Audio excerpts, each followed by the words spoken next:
Dude, we've done a lot of sound checks, huh? Together? It's pretty good.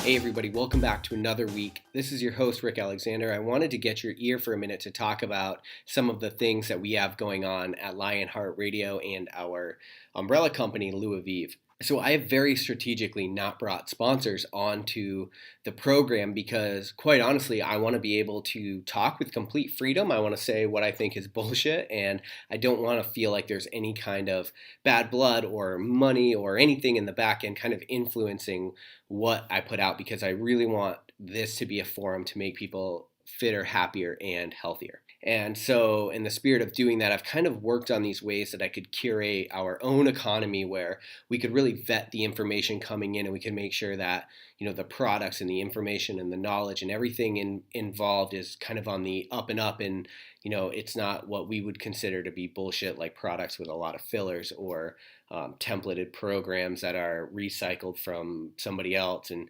there's just a lot of things that I think that we could fix. And so what we've done is we've decided to launch a program called the Endurance Hacker Society. And when you decide to become an endurance hacker, you pay $49 a month, and what you get is weekly program that is user managed. So although it might seem kind of templated when you get the program, you're getting constant information, you're getting videos, you're getting monthly seminars of me kind of telling you how to implement these different programs and how to make it work for your physiology and your biology and your individual schedule differences and how you're feeling that day. And the idea is that at the end of probably a year of you being an endurance hacker, you're going to have so much information that if you want to go on and kind of go on your own from there, that you'll be very set up to do so. So the main idea of the program is that you kind of become this hybrid athlete between strength and endurance. I fully believe that someone that's following the endurance hacker protocol for 6 months or so can just get up on the weekend and go run a marathon or a 50K or go do a triathlon or go enter in a powerlifting meet. That's the thing that for me has made life really awesome, and I'm super excited to be able to share that with all of our listenership. Now, not only do you get the programming and then me kind of talking to you about it, but you also get 24/7 coach access. I guarantee you, with all of the people that I know through Lionheart Radio and Louaviv, if I don't know the answer, I can find out for you. So we're giving you 24/7 coach access to make sure that you are always understanding what you're doing, why you're doing it. You're getting the videos that are telling you how to implement it. You also get 20% off the Louaviv and the Lionheart Radio store, and we're launching a community forum so you can interact, you can actually talk with other people who are going through a lot of the same things that you are and who are like-minded. So I'm really excited about bringing the endurance hacker community together and being able to have this be a trusted, safe place where we know that all of the things that are coming in and all of the information you're getting are really beneficial information that are going to move you towards your goal. And this isn't going to be good for somebody that is looking for the quick fix or for a magic formula or pill, or quite honestly, there's a lot of people that maybe they do want to pay a premium, they just want to be told what to do. This is not that. I can promise you that. This is for the people that are willing to buckle down, put in the work, put in the intellectual time of trying to figure out why they're doing what they're doing, so that they can go forward and they can be a better human. And so if you are interested in this, head to luaviv.com. That's LUAVIVE.com.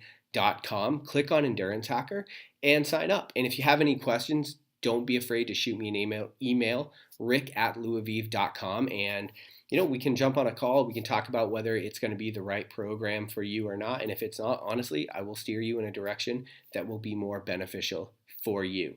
So I hope you guys enjoy all that we have coming on. This is just one of many things that we're going to be adding, is the Endurance Hacker Society. Now, on to the show. All right, thanks for tuning in to Lionheart Radio with Rick Alexander. Today, I am joined by my buddy Chris. So we have a long kind of backstory together, but to make it all very short, we've kind of been through a lot of difficult times together, a lot of times where things seemed like they were coming really easily. We've actually played in a band together, so we actually got to play, and we were joking before off air about how we've actually done the sound check thing over and over in our lifetime together. But recently, as kind of serendipity would have it, I started getting into the ultra marathons, which everybody that listens to this show knows that's not really new. But throughout that process, Chris actually did too. He was actually looking at my post where I ran my first 100 miler and failed miserably at mile 70 and ended up getting pulled because I didn't make the time cutoff. And then in true just son of a bitch fashion, he just goes out and runs one. And it was super motivating for me because, I kind of got him inspired to do it in the first place. And then he just took it on. And prior to running that 100 miler, just to give you guys a little bit of backstory, the longest he had ever run was a half marathon in a race. And so a lot of people think that has to be this progression in life. And I think Chris has proven time and time again that progression doesn't actually need to exist if you have the right framework in place, the right mindset. And so that's the stuff that I'm really excited to get into today as we talk to Chris about how he's balanced having a family, having a full-time job. He's active duty in the military just like myself. And then at the same time kind of taking on these really big goals and how you balance these things, especially because right now we're in the first week of the new year. People's New Year resolutions have already probably started falling off. And so as we look to the year ahead, we got to figure out how the hell can we take these really big goals that we have, balance them with life, and be successful. So that's all of a really long way of saying, Chris, thanks for being on today. Hey, Rick, thanks for having me. We're trying to get this together, I think, for a while now. Yeah. Seeing how we're going to get together. And then as the stories start to pile up, I thought this was a good interim of like, hey, let's do this. And let's start cutting and getting say, hey, let's catch up on stories before the stories become too much where we're just hitting the wave top. So anyway, thanks for having me this morning. Yeah, for sure. So also for a little bit more of a backstory, we just got a big snowstorm in Virginia Beach, and it's become an annual thing for us. The day after the snowstorm, for anybody that's ever, or you could imagine if you get snow in an area that doesn't get snow often, the place shuts down fairly quickly. And so we've kind of made it a tradition to go out that morning of the blizzard and go for a longer run. This year we did just under 9 miles. I think last year we ended up doing 15 in the blizzard. It was 15. We saw folks on cross-country skis going through State Park. Yeah. And hop a 10-foot fence. Yeah, that's right. Yeah, it's a good run. So I think we got to start with the obvious, and this is a question that I get. Well, I don't get it as much anymore because people have accepted my ridiculous life for what it is. But why did you see this 100? Why did you want to run 100 in the first place? The 100 we're talking about is the Zion. So Zion 100. Didn't even know hundreds existed. I'm sitting there in the restroom, and I'm reading my literature. And I'm like, all right, cool, Surfer magazine. And I'm like, all right, I've already read this article. And I flip over to Facebook, and I see that you are attempting this 100. So I followed it. So I followed you for a day or so. I think it's kind of how your posts went. And then I saw okay, wow, he's going through with this. And I thought, hey, could I do this? I don't know. I've never run anything over 13 miles. So my recollection, but nothing even in a formal race. So I put something on the horizon, followed you, and kind of the rest was history from there. Yeah, so that's interesting. So it's just, and that's what I've started to find a lot is it's just that need to know, right? That's it seems to be the seed that almost all of adventure kind of grows from, is that need to know what's on the other side, right? Am I capable of this? Could I do this? And it seems like that was kind of just the thread that you followed. Yeah, and there was so much more to it kind of on that as well, is that that was very exciting for me, is that it's not just you put your shoes on, your compression pants, open the front door, and then go roll and be like, hey, I'm going to keep a pace of whatever. It was the diet. How do you balance diet? This is what type of gear do you wear? How do you stretch? What is sleep deprivation and maintaining paces? There was this big tactician plan that you had to put together. And it was kind of hey, I'm planning race day today. How do I do that? And I've never had that ability to do that before. It's kind of just been very I'm going to let fate decide for me, as opposed to no, I'm going to plan now. And then, see if my plan is functional. Am I in the right spot? Yeah, that is huge, right? That's what I love about big projects, starting businesses, running ultra marathons, trying to do something new, is you have this intense problem that you need to solve, which is I'm here. I need to get here, and there's all these variables in the middle that are going to try to fuck you up in the process. And so as we look at that, we mentioned before the show that when you Google how to run a 100 miler, there's 100 miler plans that will pop up, and they're they're not going to work for 90% of people because just inherently templates don't work. Like template programs, that's a very hard thing to take this very rigid structure and apply it to who you are, the infinite differences in our biologies, the lifestyle differences, the schedule differences. We don't have time to all go bang the pavement for a 50-mile long run like these 100-mile plans typically. Right. And that's probably what you found. And so you went about it a completely new way. Well, it's actually probably pretty similar to me, because the other thing that we should mention here is that you're not a light runner, right? No. So, yeah, I was starting training, I was probably about 240. It's about what I am now. And then, as we'll kind of allude to later, race weight, folks think they get down to like boxing weight, what have you. Yeah. No, I was a race weight of 226. It's not light. Easy. I kind of base that too on, as opposed to like weight and how I carry my frame naturally, and how I run is a big question. Is what kind of runner am I? What kind of runner do I want to be? Do I want to be the Usain Bolt that's like breaking like track records, or do I want to be the guy that runs the Marathon des Sables? And I found that I want to be a little bit of both. I want to have explosive strength, but I also want to have the ability to go out and summit mountains and conquer what I need to do, and have that functional strength. So where do I find that? And I found that on the road to Zion, essentially. Right. And so, and how did you find that then? From my recollection, when I was talking about your training process, you didn't leave the gym, which is something that a lot of people do. They're like, okay, I'll go back to the gym after I train for my marathon and do it or whatever. You decided, with a lot of the trainers at work, you decided to keep that stuff in there, right? Right. So what I was more focused on was, it wasn't so much what was my pace. My main focus on is, how do I maintain vertical stability? How do I maintain strength and staying vertical and getting time on feet? And in order to do that, where if you've been around, like if you stood up for a long period of time and you're like, okay, hey, wow, my knees ache, my hips ache, my back aches. What is that? It's not that you're an out of shape person. It's just you're not training to be vertical. You could still be a great marathon runner and then ache, but you haven't trained to be vertical. So how do you do that? That was kind of like my centric focus. So lower back, posterior chain strengthening, something I think a lot of people, overlook. Feet strengthening. What is your toe splay? Are your feet comfortable being bare and exposed like to the elements? Like, can you walk around without them worrying about like the protection of a shoe or what have you? Right. So that's something that you got into in your training that I almost overlooked in a lot of my training, which is like how your feet just naturally fall to the ground.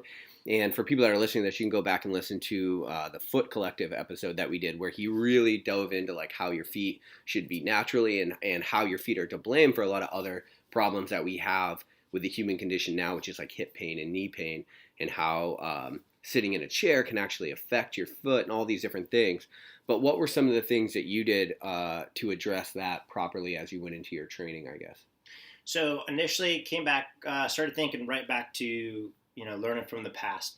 5-finger shoes came out, and I was like, all right, hey, this is like the greatest thing ever when they first came out. Back in the day, you adopted those, right? Right.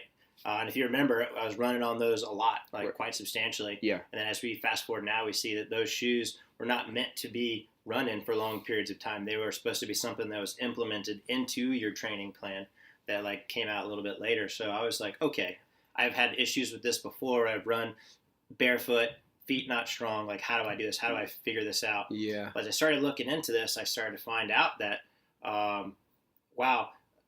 drops in shoes, 12 millimeter drops typically are in all your shoes. What's the difference between 12, 4, and 0? Yeah. Do I have ankle mobility? I have injuries from work that I don't have the mobility other folks have. So how do I get this? So kind of looking into this, I was like, all right, how do I find this even balance? So what I started to do was find the right shoe. So I didn't kind of like you spoke earlier. What kind of runner am I? I'm the runner that I want to be able to run 100 miles. But then also in the same time, if I need to carry weight and feel like fast pack through Shenandoah Valley, for 20, 30, I can do that too. So how do I do that? And it all really started down with the feet. When people would ask me like, hey, how are you training? Where do you start? I always say I start at the feet. If you have an issue, what I found with me, if I have like knee pain or hip pain, I always start down on my feet, roll my arches out. Once I find that issue, if that doesn't alleviate it, then I'll kind of start to work up, because I found that a lot of times the issue is above or below the injury. So once That's I a good point. That's a good point, right? It's almost always referred from something else. And you get these energy leaks in your body. So like a lot of times people are like, oh, my knee hurts. Like most likely you have some limitation that is occurring in your movement pattern, and that's manifesting in your knee. And I actually went into a strength coach. This is kind of like where I went in. I was like, hey, my knee is killing me. What's the deal? And he came in there and he's working with my feet, my hips, and all that stuff. And I'm like sitting there looking. He goes, I know what you're thinking. Just let me finish. So we go, and he's got his Graston tools. And if you guys don't know, kind of like use the Graston tools like you would like a foam roll, like a plate, and you like just scrape the crepitus out of the muscle, and then get those red blood cells in there and what have you. And we get to the end, and he goes, "You want me to touch your knee, don't you?" And I was like, "Because that's where my knee hurts." And he goes, "Well, I'm gonna be a good physician. I'm gonna touch your knee, just so you came in with your boo boo, and I touched your knee. But really," he goes, "I'm gonna explain this to you." He goes, "Your injury right now, or you're not your injury, but where you're tight is in your arches, and your arches are tightening up the Achilles tendon to your calf. You're hinging on your hip." And he's like, "And the type of runner you are, I'm an underpronator." He goes, you'll see, like, if you look at your posterior chain as it goes all the way up, he goes, if you were to let this go, you more than likely probably feel this in your neck. Weather forecast, possibly, but, that's kind of where they're kind of based that strength coaching from. Right. Yeah, I had a super similar experience where I got really into training after the 100 catastrophe I went through. I was training for my next one, got shin splints. Was like, oh, fucking, what do you do for shin splints? Not much. You got to wait it out, right? Because it's a bone injury. Other than the ice and the normal things, elevation. I went into a physical therapist. She works on my feet for an hour. I'm like, shin splints are gone. Okay, perfect. It wasn't shin splints. Same thing. It started in my arches. So that is actually a really good point. As people, I know a lot of people that listen to this have decided to take on ultra running, for better or worse. And through that process, when they start getting these knee problems, that's like a great thing to think about. Is like, is this problem actually manifesting from somewhere else? And when you talk about running, typically it's going to start in the feet, right? And that's what's absorbing the impact. At the beginning of this whole training process, you did something that I think is really important. You asked yourself, what kind of runner do I actually want to be? Because a lot of times I think in life, when we take on big goals, for whatever reason, we don't stop to think about like, where the hell am I actually going? It's just like, we like the idea of being able to be a 100-mile runner. So we take on a 100-mile training plan. We end up broken and lost in the process. You ask yourself, like, what kind of runner do I want to be? And so you probably wanted to maintain some of your size and strength. That was the process with me. I'm like, I don't want to be a 170-pound runner, 150-pound runner. It's just, for my lifestyle, I enjoy having muscle mass. I enjoy being strong. And so asking yourself that, it allowed you to look at these 100-mile plans and realize that they're not going to probably work for you, that they're going to have to tailor you. So I just wanted to shine light on that fact for people that are getting ready to take on anything worth a damn in life. Take that minute to kind of reflect. That way, if you're going forward, you're going in the right friggin' direction. Right, absolutely. And there's not a lot of literature outside of what you've put together shaping these extended mile runs. And to get into what that average person is, what that average body type is, I'll use myself as the testament, saying that there is no average anything out there. You can have folks that are 110 pounds to, guys like myself, and it's just a matter of what did you do to get yourself, like physiologically, and mentally through this, and through that training plan. And, I think I've kind of answered your question incorrectly earlier when you had asked, like, hey, you're in the gym, what did you do to train? A lot of core work was huge. As you naturally run, you'll start to see, like, your hip flexors and your lower abs will naturally start to get stronger, but that can also cause a lot of problems too, in the sense that, like, as everything starts to get tighter in the front, starts pulling in the back. So then you have to do more work specifically on the back side, like upper glutes, lower back, whether it be back extensions, or even what I found to be remarkable was tying in a couple exercises together. So, for example, and I'll try to illustrate this with over audio, but for example, I would lay on my back and I would try to incorporate flutter kicks or leg lifts or something into as many exercises as I could. I found this to be a very similar exercise from the race that I was going to be doing up in Zion. So I would do like skull crushers while doing flutter kicks, doing individual dumbbell bench press, dumbbell flies, if you will, as well, with flutter kicks, doing these things. So on the bench, I'm sitting there, my legs are still working in this natural motion, but I'm also tying in all of these little ancillary and stabilizer muscles that you essentially wouldn't use unless you're doing this, climbing a mountain or pulling yourself up or pushing yourself over these things that you just can't get those repetitions on. And then how do you, where can you do that? Yeah. So that's cool because you took something that's a single joint movement and you made it a compound lift, right? Which is going to have so much more transferability to a sport like running. Right. And so that's a very common sense approach. And actually, I really like that. I'm going to take some of those and add them to my training. And so what we talked about earlier too is that, you think about running as this bipedal sport where all you're doing is using your legs and your feet and you're running and you're just looking for that foot turnover. Well, when you look at something like an ultra marathon, now you're talking about poles in your hands. Now you've made it closer to cross country skiing than running, right? And so how did you go about kind of mimicking that process? Because, like what we talked about earlier is you didn't really see a lot of that built into a lot of the conventional knowledge that was out there for running. Right. So looking into how to do that, I found with me incorporating like 5-pound dumbbells, and I know this may seem hokey. It may seem like the folks that are like running in place at stoplights with ankle weights and what have you. I get it. These are the worst. I get it. Yeah.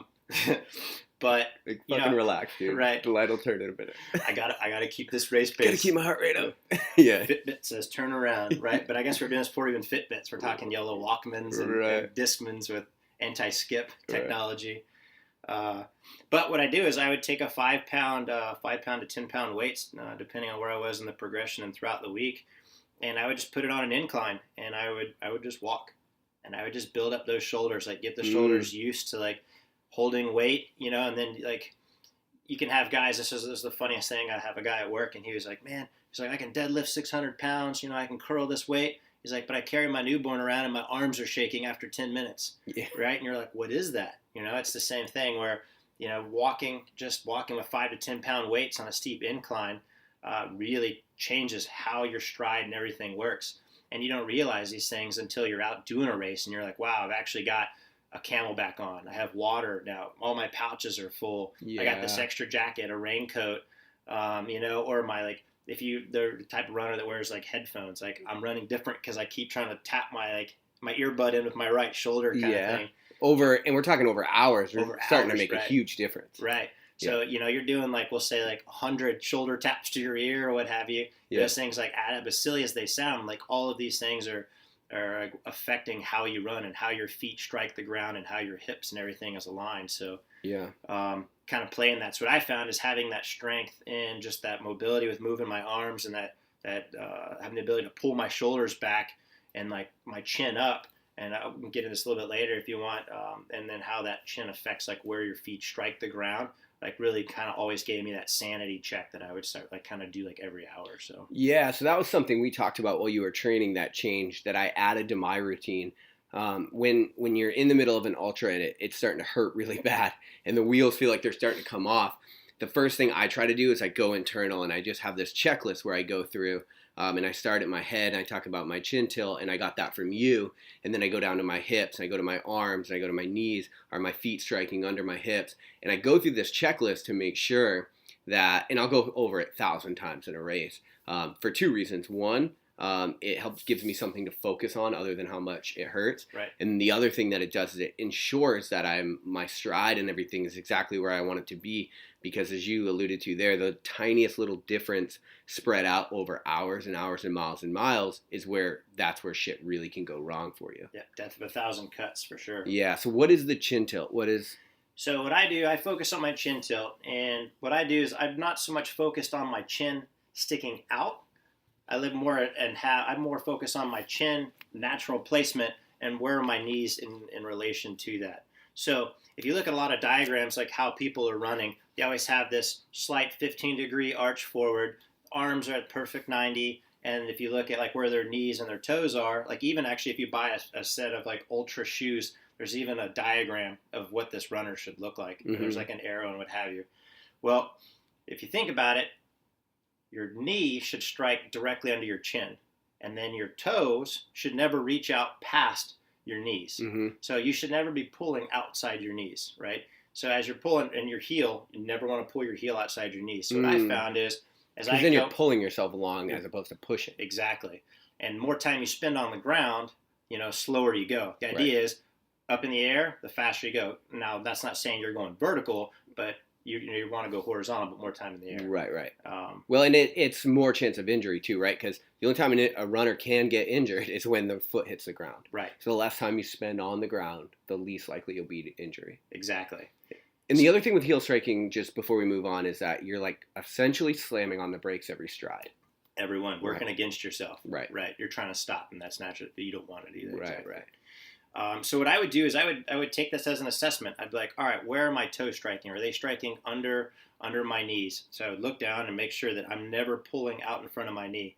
I want everything to be leaned forward. And then my chin, just naturally, where you put your chin is going to be your center of gravity. So guys that ride dirt bikes, surf, what have you, where your chin is where your center of gravity is, no matter where you look at it. And you can always see that. So you're looking down, even if you think like if you're in a dirt bike and you're in the air and you're hitting a double, you're like in the air and you're needing to move your bike, where your chin is where you're always where you're going to end up and where you're going to land. Now, some folks might say, well, that's where your head is. Right, but you can't picture the top of your head, right? So you're using your chin as that direction. That reference point. Right. So you keep your chin tilted downward. So downward and forward. Forward. Right. Okay. So if people are listening to this, are looking directly forward, you're thinking of your chin at a slight down angle, maybe like a couple percent, right? Right. And not to the point where you're like tucking it in. You don't want to close off the airway, but more just as like that, hey, you're kind of like doing a little check. Like you should be able to run and then just glance down with your eyes and see where your feet are without having to move your head. Right. And then the good thing about that is everything else will start falling in line underneath of that, right? Right. So how much, let's back it up a little bit. How much time did you spend, like, let's say if we could put an hour per week training for this thing? I love that you said hours and not miles. Yeah. That was a huge thing, time on feet. Right?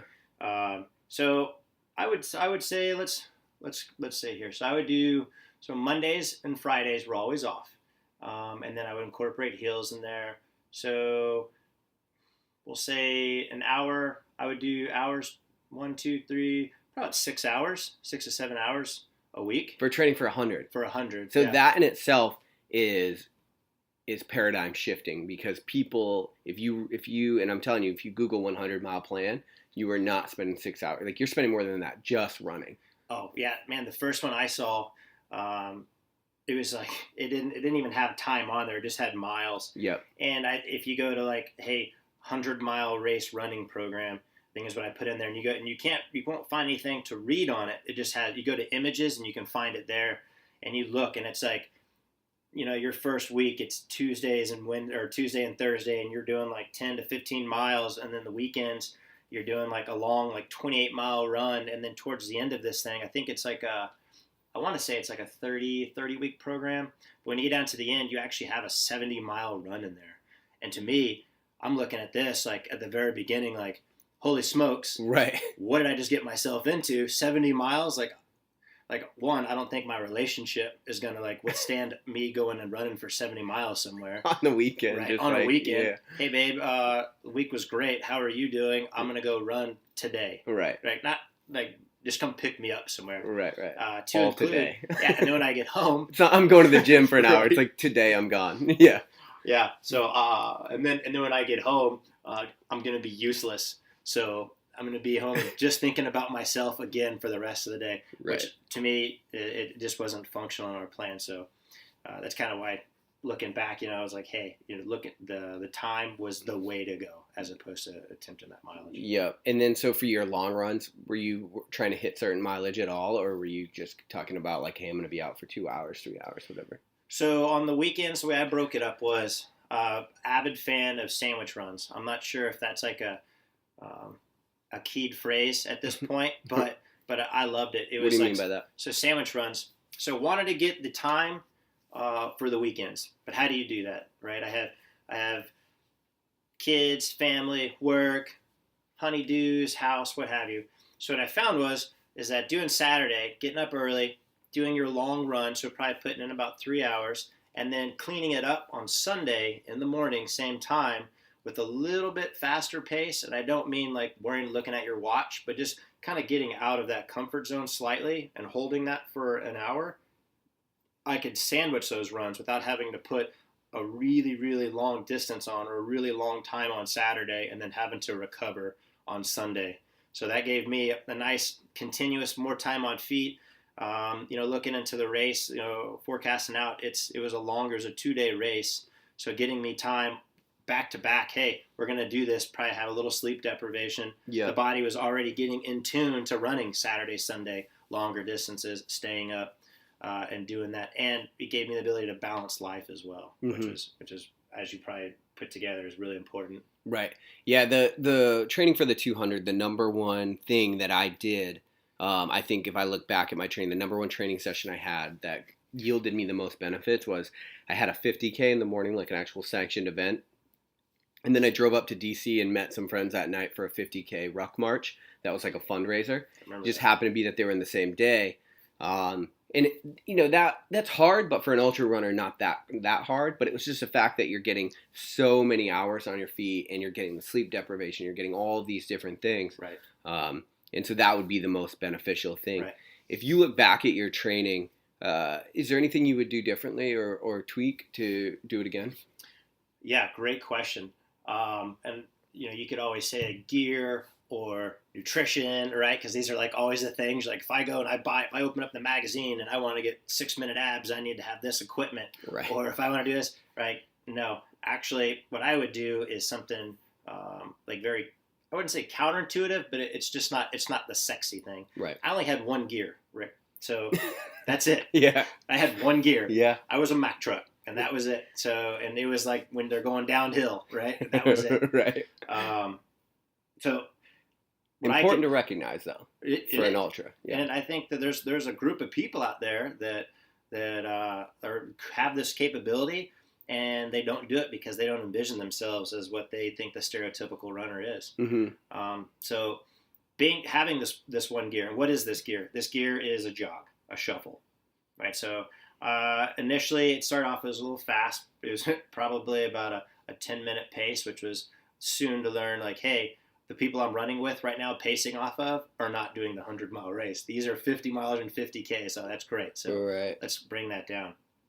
But as we started to get later on, I started to get with more of the guys and folks that were running the 100-mile races, that I noticed they had two gears. And this is what I mean by that is, they were walking and like hiking a 16-minute pace. Well, at this point, I was with only having one gear. I could either jog a 12 or I could walk an 18. And this was like it was huge. That when it came time to walk, and I was like, all right, hey, I'm going to walk up this hill or walk down this hill, everyone would blast by me. And then when we'd get into like a really aggressive steep incline, I was like, all right, time to put my gear in, and then I would pass everybody up. Yep. And then they would come back down. I felt like, man, next time I do this, if I could walk a 16-minute pace, like I would be unstoppable. Like right. in my own to my own goals. Get your hiking pace up right. there. Right. I didn't have the strength in the gait, and only having one tool in your toolbox when it comes to a race where you're on your feet and you only have one tool was big. And I came by this one guy, and it was funny because him and his wife run ultras, and I ran into him the whole time. And you get to that first name basis, and you're talking, and then when you start to get frustrated, you kind of like don't talk to each other, you like space apart. But then it's nice to see them, 20 miles later and what have you. And he had like almost like with like a whimper under his voice was like, "You gotta walk, man." It's like he was like, "What are you doing to yourself?" Feeling for you. And then he'd pass me, and I'd be on like stretching, and he's like, "You gotta walk, man." Yeah. Yeah, that's taking that feedback from you after you ran Zion when I was getting ready, because I had I think you ran Zion back in April, so I had quite a few months between that and the 200. So it was really good to take your feedback and apply a bunch of those things to my training. And that was one of the things I took from you, and I started working on almost probably as much or maybe even more than I was running. I worked on my power hiking under load. And if I didn't have access to things like hills and shit that I needed to train that, I'd literally go jack the treadmill up as high as it would go, get like a super uncomfortable walking pace, like 3.5 miles an hour, and then I put a vest on and I would just get it. Right. And I think that yielded more results. Like when it really came down to like just surviving in Tahoe and doing the 200 miles, that was probably the number one thing that I did to increase my training and my adaptation. Yeah, and if you look at that too, and for the long haul, just even that mental reprieve of having like, I have another option. Yes. Mentally, like, let you go somewhere else. It does. So you're like, oh wow, this is really tough. I can go somewhere else. Even if you're walking and you're saying like, hey, this is my hike pace and it's uncomfortable. Well, I can bend my knees a little bit and then shuffle this out. Yeah. Yeah, you don't have, it doesn't feel like your race is falling apart if your stride is falling apart, right? Because for sure, like, well, I know that I can maintain this pace for X amount of time that'll allow me to like recoup some resources and then kind of like get it back into a run. Yeah. And so your diet, you want to get into that a little bit? Because it was, well, first of all, let's talk about your numbers. So your actual, like, you were really diligent, and this is something I wish I had done, but you really tested your like muscle mass and your lean muscle tissue and all of that going into the race, right? Right. So I did a monthly DEXA scan. Yeah. Which is what? So DEXA scan is like, folks may not all have access to this. They're quite expensive, but it is the standard for body fat composition, lean muscle mass, bone. Like it even measures like bone density. Yeah. Okay. This thing is great, and it literally gives you like the no shit answer. Like, yeah. Hey, what am I at? What have I been doing? Is what I'm doing correct? Yep. Again, they're kind of pricey, but if you can get your hands on it, it's the way to go. I know they have other options out there that's not quite as good as the DEXA, where I know some gyms have like the I think it's like an IR mapping, where like you go and you have your arms out and they like circles around you and then kind of measures your body and gives you like circumferences. Yeah. I think initially this was designed for people to make like wetsuits or some like form-fitting suits, and they use them now in some gyms to they're really just to measure all of your circumferences and everything throughout your body. Sure. But anyway, so using the DEXA, I went into and I met with a nutritionist and kind of explained to her, she's like, well, what are your goals? I was like, my goal is to, one, as the topic of the day, I want to run 100 miles. Yep. 2, I still want to drink beer, still want to drink whiskey. This may not be popular within the community. I was like, but hey, man, it is what it is. And I was like, and I got a sweet tooth. Yep. I was like, I don't have it all the time, but when I do, I do. So we started to look at it, and we found that if you get a high dose of sugar, concentrated sugar, and you incorporate this within 6 minutes of post your workout, you can double, if not triple, the protein digestion, meaning, or better yet, protein absorption. So what does that mean? So typically, 32 grams of protein an hour is what, kind of like the general standard is. Sure. So I would take this high dose of sugar, and then I had the ability to digest, anywhere between like 70 to 80 grams of protein without any GI tract issues. So your next question is probably going to be, where did you find this concentrated sugar? Right. Well, I'm a sarcastic asshole. So of course, where do I find this? I find this in a jelly donut. So the gym I worked at, it's kind of a Globo gym, but it had great club level treadmills. So when the weather was foul, it gave me that option to, it's just one step below a woodway. Right. Okay.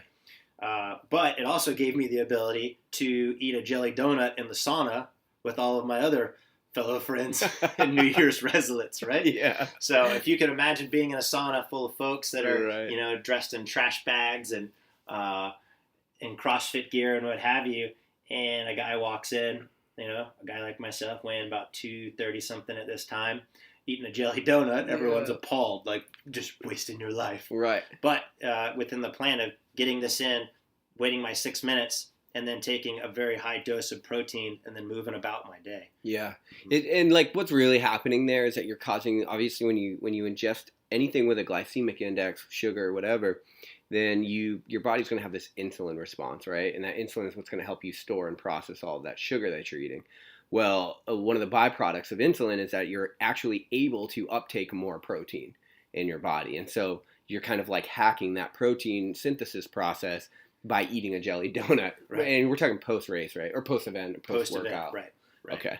And so what were were you religious about this? Like every workout, your jelly donut? Every workout, I would have one, and it's great because not to throw too many brands out, but Krispy Kreme, you get these things by like 20 of them. After they make so many, they throw the rest of them away. You can get them at grocery stores, what have you. Right. But their dosages, I guess you could say, never change. Like they're always very much the same. Like, have you ever been to a Krispy Kreme and watched the factory? Like know exactly how much sugar you're getting. Right, everyone. So it was very like.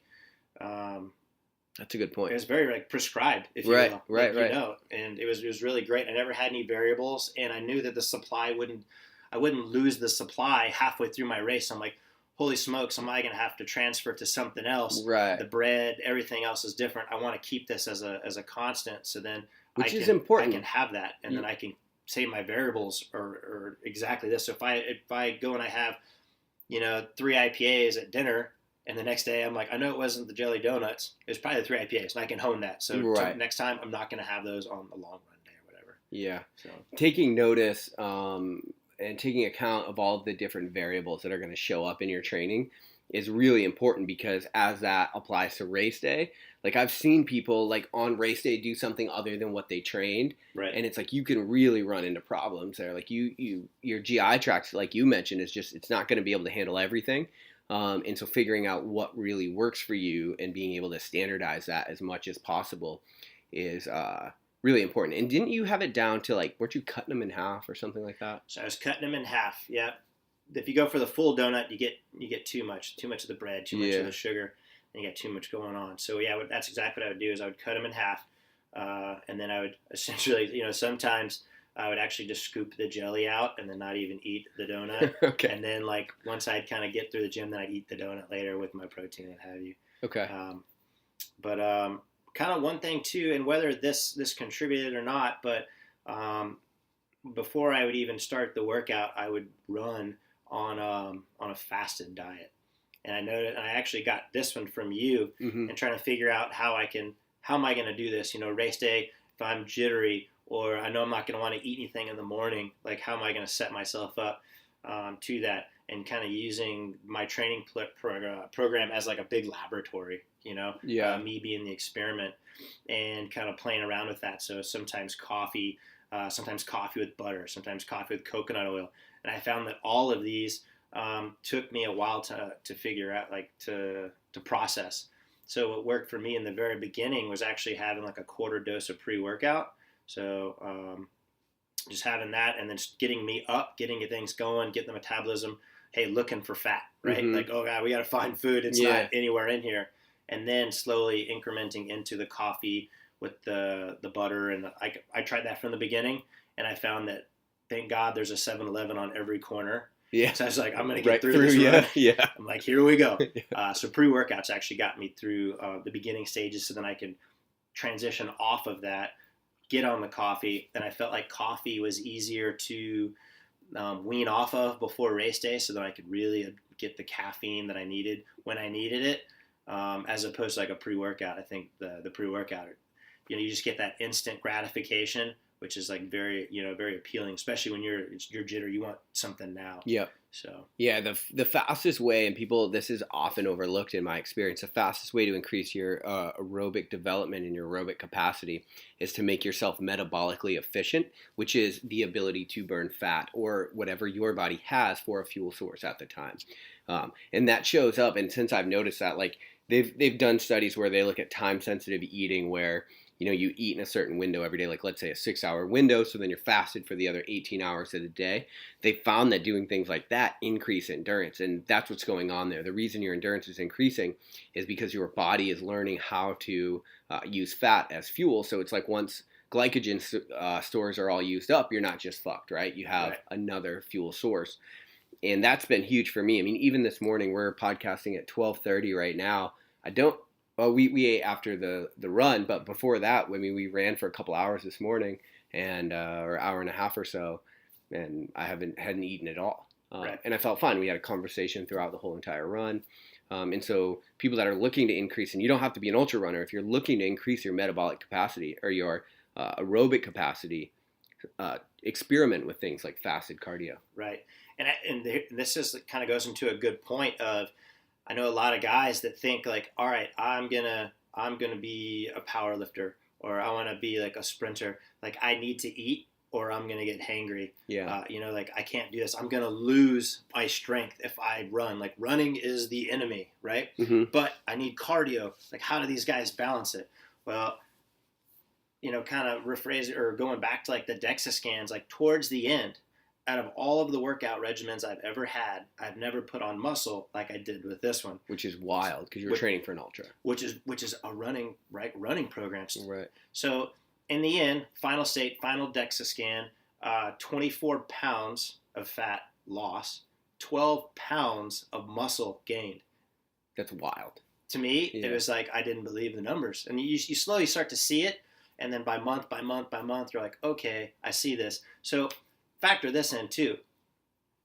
Half marathon. Yep. Doing this, like, okay. I think I called you that day too. It was like before Thanksgiving. I was like, hey man, I just ran a half marathon. You're like, oh, that's cool, like great. I was like, I think I'm gonna do Zion in April. You're like, right. What? Yeah, right. And so and this isn't 4 months. I'd never done a marathon. I'd never done like any of the like 50Ks, like no progression. Yeah. Like, and people that were like, that had gone to college were like to run in cross country, like, and still avid runners that were like haven't gotten to the point of even attempting 50s and 100s yet, where like they're like, you're just wasting yourself, right? Yeah, you can't do that. You can't do that. My wife's a physician, and she was like, okay, I'm with you. It's like, but these are the side effects are probably going to happen. Yeah. And I think like through this, she's like, okay, and she was actually a big part of my success. I will give a lot of credit to her.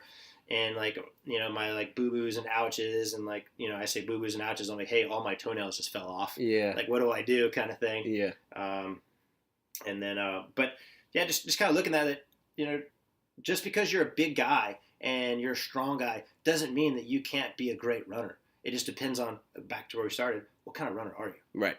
What kind of, how do you want to show up? What kind of runner do you want to be? So we have the fasted kind of runs and cardio in the morning, and then we also have the jelly donut post with supersetted, if you will, with protein. We got the compound lifts.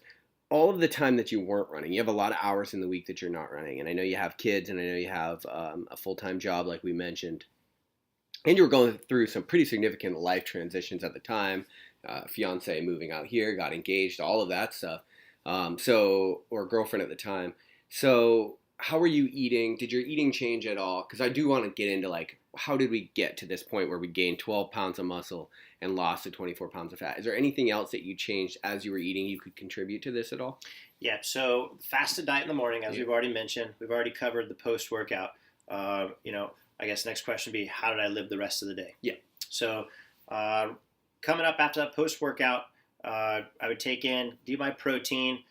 Days that I would know that I was going to have a longer or more like strenuous day, I'd blend up some oatmeal, throw some oatmeal in there, just get something in my belly till lunch. And then lunch, I'd have a pretty solid meal. So I'd have a salad, I'd get everything I needed from there, almost like a farmer's breakfast, if you will.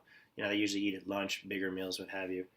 And then for dinner, it would be, I was on this berry kick, and it was awesome. So what I would do is, and some folks may not have the palate for it, I actually came to my nutritionist, and I was like, hey, this is what I'm thinking. She goes, where'd you come up with this? She goes, I think there's a name for what this actually is.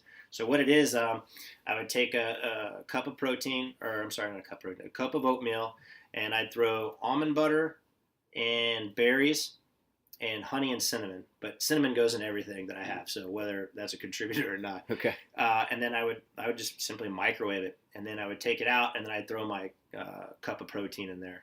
And then with that, stir it all up, and that would be dinner. So it was like a paste. You can add more water to it. Okay. You could make it a paste, depending on what the viscosity you would want to achieve. Yeah. But mine is a little bit more watery. I like to have it, Let's go over this again. Almond butter, honey, berries. So, and the berries are like blackberries, blueberries, and like frozen berries? Frozen berries. Okay. Yeah, and then what's great about the frozen berries, you throw them in, you don't have to worry about them going bad, because anybody's bought blackberries for like $5 for a can, you're like, I got to crush these today, or they're gone. Right. Right? So, and I would just do steel cut. So steel cut oatmeal, so you can get them, like $2 or something. Yeah. and then a scoop of frozen berries. And I would just do a handful, everything, a handful of these, and throw those in there. If you wanted to add some nuts for your protein source, if that's kind of how you roll. Yeah. One big thing I did find was that putting the protein after the microwave, or if you're a guy that wants to boil it, put your protein afterwards, because the protein, once you heat it up, kind of turns into like a coagulated block. Yeah. And I'm sure that you lose a lot of denatures. You probably lose some of that stuff too in that cooking process. For sure. So yeah. Just put it on top at the very end, stir it up, and then go about your day. It actually kept me pretty stable. So I would bounce this because who doesn't want pizza, right? So I would have something where I'd have like a pizza like on a Friday night with the kids, and I would feel like it would make me lethargic like for the whole weekend. I'd be tired. I wasn't recovered. I feel like I'd need coffee to counter it, like trying to like equal out on these like this like emotional like parabola, if you will. Right. And I would just, as long as I kept to my oatmeal in the evenings, lunch could be the same. Lunch could be like essentially whatever you wanted it to be. Right. And then breakfast is, you had to have it for the runs and such. But that dinner kit just kind of made everything sane. It was like a reset for the next day. Mm-hmm. And I felt filled, mind you, 230-pound guy at this time. Right, yeah. And I'm feeling filled, I'm feeling healthy, and I'm feeling strong. And I don't feel like it's probably from the fat and the almond butter and stuff too. Possibly. It's a little more sating. Mm-hmm. Why did you cook it instead of blend it? Or you mean like microwave it? Yeah. Because I'm lazy like that. Okay. Yeah. Nice one. Yeah. Just mix it up and eat it. Yeah. That's kind of one thing too. And that might be like another conversation for you and I, Rick. But I think anytime you approach something, and I use this like as gospel in my life, is that anything you approach, is this sustainable? Even in like how I would run, or even in like my marriage and how as a father, like what I'm doing right now, is this sustainable? Can I keep this going at the pace that I'm going? And if not, how do I do that? So before I like sign up for something, I'm like, can I sustain this? Right. And then how do I sustain that? And how that ties into the nutrition piece is that I knew it was always there. I knew if I was on the road, no matter what country I go to, visit, traveling, whatever, it was always there. I could always make that, and I could always find that. And that was like, that was staple. What kept, the constant, if you will. That's another thing. Like, I think if we could kind of like take all the things we've talked about today and condense them and kind of find a common thread throughout it, it's this sort of ability that you fostered to take a step back, look at what you're trying to do, and then figure out like not what all the experts say, not what people are saying you have to do in order to achieve these things, but just knowing yourself and your own abilities. What am I capable of? What do I really need to see happen here in order to make it? It's like a very common sense approach. I get it. Experts say I need to run 70 miles on Saturday, but I'm not running 70 miles on Saturday. It doesn't matter who says it, right? Same thing with like, all these different diets. It's like, what I'm telling you is I got time to do this and it works. And so I think just and it doesn't have to be running an ultra marathon. Like, you can look at very simple things that you want to keep in your life as you take on any big goal, and figure out what things you can do that are going to be sustainable, but still kind of move the football down the field. Right. Absolutely huge. So the Lionheart Kicker is the final question we ask every guest. And it's based on all the life experiences you've had up until this point. And it can be based on ultra marathons or kind of, whatever you want, really. But if you could give blanket advice, and we're guaranteed everybody in the world would hear it, what would you tell people? I would say find out your ratio as a person, meaning kind of tie this into the sustainable piece. What do you want for yourself? What do you want for your family or friends? And then what do you want for all of those folks on the horizon? Yep. And then with that, you should always do like trajectory checks or self checks. So as you go through and you're moving on, am I where I want to be? Mm-hmm. Because in the end, all you have is your name and your family and your friends. Right. Yeah, absolutely. And we talk about balance, and people talk a lot about balancing. And I think a better way, when you have these different facets of yourself, like you just mentioned, you need to recognize that different areas of your life are going to require different amounts of times at different points in the year during different seasons, right? So it's easy for you to be, a little bit more selfish. Like me and Kylie, your wife, were talking about this before the show too, is like she's looking to launch her podcast and her brand, but she's like, this was the season of getting married and having this kid and buying the house. And so it's not necessarily that you have to balance everything at one time. It's that you need to kind of have everything be in harmony with the other things, knowing that as I let some stuff kind of fall by the wayside here, knowing I'll pick it up later on, and that I need both of those things in order to feel happy as a human. Exactly. Yeah, that's cool, man. Well, dude, I really appreciate you taking the time to Thanks for having me, Rick. share your journey with us, and we'll definitely, I'm sure, have you on the show later on. And you are training for something else in the future? So the Bigfoot 200 is on the horizon. Here we are again. Yeah. So after that, dude, we're going to talk about what it was like to eat jelly donuts and run 200 miles. Perfect. Thanks, guys. All right, everybody. I hope that you guys enjoyed that episode and there were a lot of things that you could pull out of it. In the spirit of all things ridiculous, I'm going to leave you with a song by the band Midnight Lineup. The name of the song is Kate, and the reason it's ridiculous is because this is the band that me and Chris talked about at the beginning of the episode that we were in. And so if you want to hear 23-year-old Rick Alexander, this was it.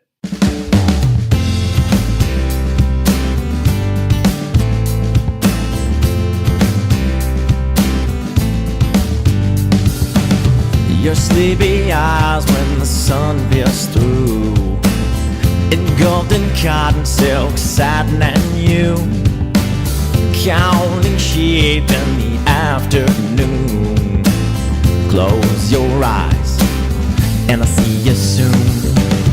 Turn around, girl. Your shadow next to mine is fading away. Turn around, girl.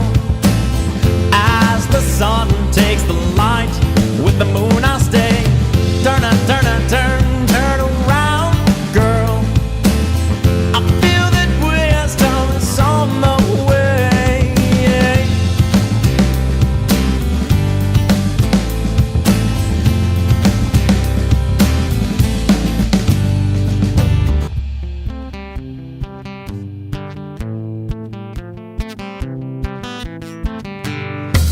Your Kool-Aid smile, I like your style. Kicking it by the beach, and I love for miles. In words we spoke, went up in smoke. Dreams of ever after, and things we said, in love we fled. Now bring such laughter. Turn around, girl. Your shadow next to mine is fading away. Turn around, girl. As the sun takes the light, with the moon I'll stay. Turn around, girl. I feel that wisdom is on the way.